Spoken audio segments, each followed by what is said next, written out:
বলক বন্ধুসকল আজি আপোনালোকক দেখাবলৈ গৈছোঁ বইল চিকেন বনোৱা একদম সহজ উপায় এটা। এইবিলাক আলু পিঁয়াজ চিয়াজবিলাক কাটি ল'ব, তাৰপিছত গৰম কেৰাহীত এনেকৈ কৈ পিনে মাংসখিনি দি পিনে অকণমান সিজাই ল'ব। তাৰপিছত তাৰ ওপৰতে গৰম গৰম পানী অলপমান ঢালি দিব।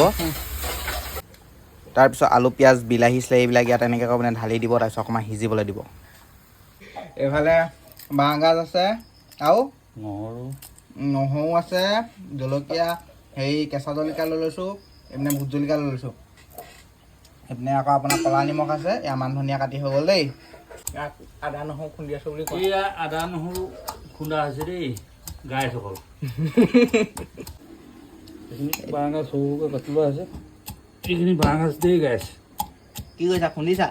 বইল মাংস খুন্দিছোঁ, বইল মাংসৰ লগত দিবৰ কাৰণে। আধা আধি এতিয়া মাংসটো সিজি গ'ল। এতিয়া বাঁহগাজখিনি প্ৰথমতে দিম। এয়া বাঁহগাজ দি দিব। তাৰপিছত এয়া আদা নহৰু পেষ্ট যে বনাই থৈছিলোঁ, আদা নহৰু পেষ্ট এইবিলাক দি দিব। তাৰপিছত এই শুকান জলকীয়াকেইটাও দি দিব কৈছে দেই, শুকান জলকীয়া দি দিম।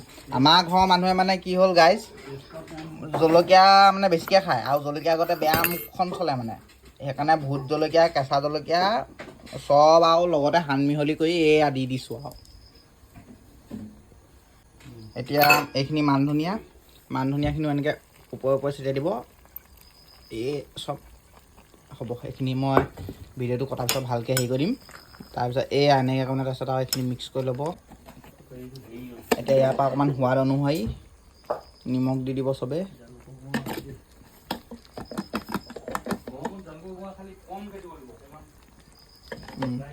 তাৰপিছত এয়া জালুকৰ গুড়া নিজৰ হিচাপ অনুসৰি মানে দি দিব।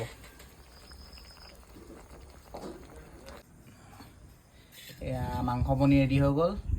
দেই গাইসকল। এতিয়া খাই চাওঁ দেই কেনেকুৱা লাগে। অকণমান এই মাংস জোল অকণমান লৈ লৈছোঁ, জলকীয়া অকণমান লৈ লৈছোঁ। কৃষ্ণ কেনে মস্ত এই মস্তি